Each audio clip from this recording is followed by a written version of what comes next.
Good afternoon, Panther Faithful. I'm Rick Seeger, Superintendent of Waterville Public Schools. A lot has been happening over the past month at Waterville Schools as we adjust to our current disrupted environment. I know many who are frequently talking about a new normal. However, I'm personally not ready to call anything that's going on right now normal. What is constant, however, is the diligence, commitment, compassion of our Panther team. Our staff, our families, students, teachers, administrators, board members, community leaders, all engaged. A beautiful example of our motto, working together to keep us together. No matter what challenges we encounter, our Panther community can be counted on to step up, lean in, and meet the challenge. As we enjoy this Memorial Day holiday, it's important to take time to honor those whose sacrifices, patriotism, and efforts have given us the opportunities that we have. Individuals, for example, like Bill Furlan, a 1937 graduate of Waterville High School. We're working to build a tribute to Bill, who is believed to be the oldest living graduate of Waterville High School. This tribute will be shared with our community. Here are some of the highlights of Bill's life. He was born in the fall of 1918 during the height of the last global pandemic to threaten our nation. Bill's family moved to Waterville when he was in first grade. Bill was a starter on the Waterville High School football team and was an avid boxer from an early age.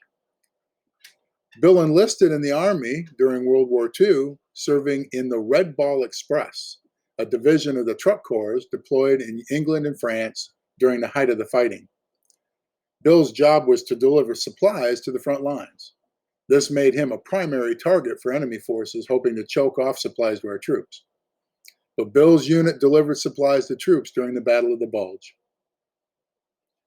After he returned from the war, Bill and his wife Jane raised their children, and he had a very successful career working for Automotive Specialties in Benton Harbor.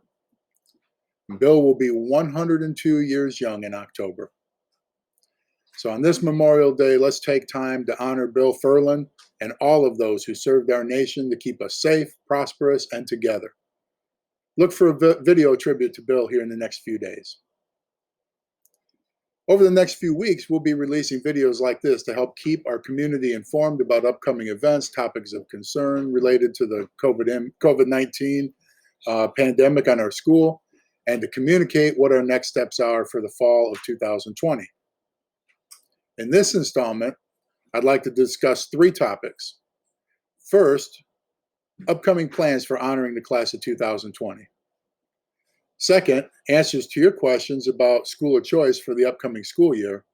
And finally, some information about the impacts of the pandemic on the state's budget and by extension, our budget. While this has certainly been a crazy end for the class of 2020, we do not intend to let them get away from us without giving them a proper send-off. Mrs. Toothman and the high school staff have put together a series of events that will give our community a chance to honor their accomplishments and let them know that we support them in their next chapter. This coming Friday, May 29th, we will hold a car parade for our seniors starting at 6 p.m. The parade route will start at South Elementary and will conclude at the high school. The Waterville Fire Department and the Waterville Police Department will be escorting the class of 2020 during the parade. We're asking parents, students, staff, and community members to line the streets and show your support for the graduates. Of course, following appropriate social distancing protocols and taking precautions to make sure everyone is kept healthy. We're moving commencement week into July. On Wednesday, July 22nd, a baccalaureate ceremony will be held in the high school auditorium for all members of the class of 2020. July 23rd, we'll have a mandatory rehearsal that will be held at the high school, also for all members of the class of 2020. This rehearsal will take place at 10:30 a.m., so seniors, please plan accordingly. You must participate in the graduation rehearsal in order to participate in the graduation ceremony and the commencement activities. Finally, July 24th is our planned date for commencement for the commencement ceremonies for the class of 2020. Seniors will report to the high school at 5:15 p.m. and the event will begin at 6:30 p.m. at Panther Stadium. For all of these events, the total attendance allowed for the event may need to be restricted in order to comply with appropriate social distancing norms and to align with restrictions on congregated crowds. As we get closer to these dates, we'll be sure to let you know what the parameters are. Our spring open enrollment window for school of choice transfer opportunities for the fall of 2020 will begin June 8th and will run through June 22nd.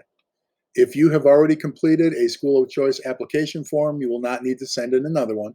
We have all those forms in central office at this time. If your child was enrolled at Waterville Public Schools as a school of choice student this past school year, 2019-20, you do not have to apply again. Once a student's accepted and enrolled as a school of choice, your student is automatically re-enrolled in the future for future years, so long as you do not break enrollment by transferring to another district. If you were a Waterville school district during the past school year, but you moved out of the district and you still want your children enrolled in Waterville Public Schools for 2020-21, you must complete a school of choice application during the open enrollment window, or you need to get a release from your new resident district. Contact us in central office at 463-0300 if you have any questions or need information regarding the situation.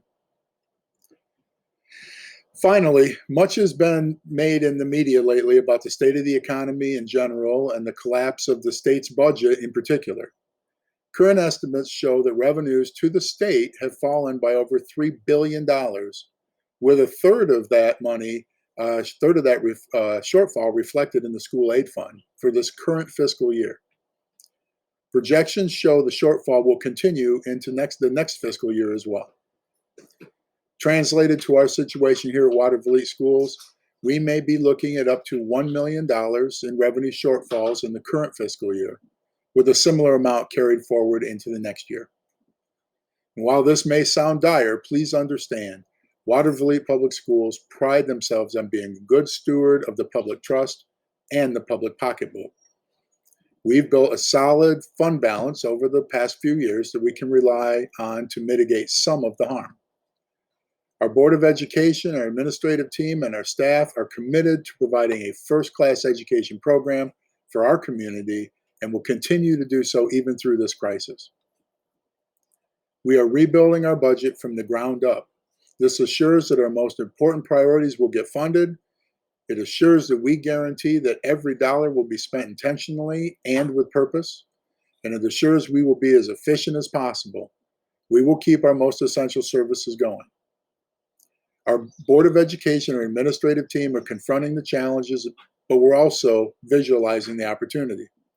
Our strategic planning efforts this past year assure that we will be a vision and mission-focused school. We are reshaping our educational delivery vectors to assure that we'll be as flexible, responsive, nimble as possible should we need to adjust our sails during the changing conditions. We are expanding post-secondary enrollment options for our students and building systems that better prepare them to take advantage of these opportunities. We certainly are not getting caught up in deficit thinking. Rather, we're positioning our district to become leaner, more innovative, and more effective than ever before. I couldn't be prouder of the work of our teachers, paraprofessionals, and administrative team are doing through this crisis. To our students, finish strong. For the next 2 weeks, hang in there and stay engaged. You'll never regret the work that you put into making yourself better and completing the work in front of you.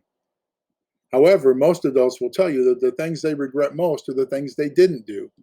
In particular, things like taking advantage of situations to learn and get better. Panthers finish. Through this crisis, I've learned one thing for certain. We're going to be fine. There has been and there will continue to be obstacles. There always are. But Panthers are strong, Panthers are smart, and Panthers are tough. We're fighters. And we will come out of this crisis stronger, smarter, and tougher than ever. In the coming weeks, we'll release other videos and communications regarding summer programming, dialogue over planning for our return to school in the fall, and other important information as it becomes relevant. Stay tuned to emails, Facebook posts, and our district webpage for updates. And as always, Go Panthers. Take good care.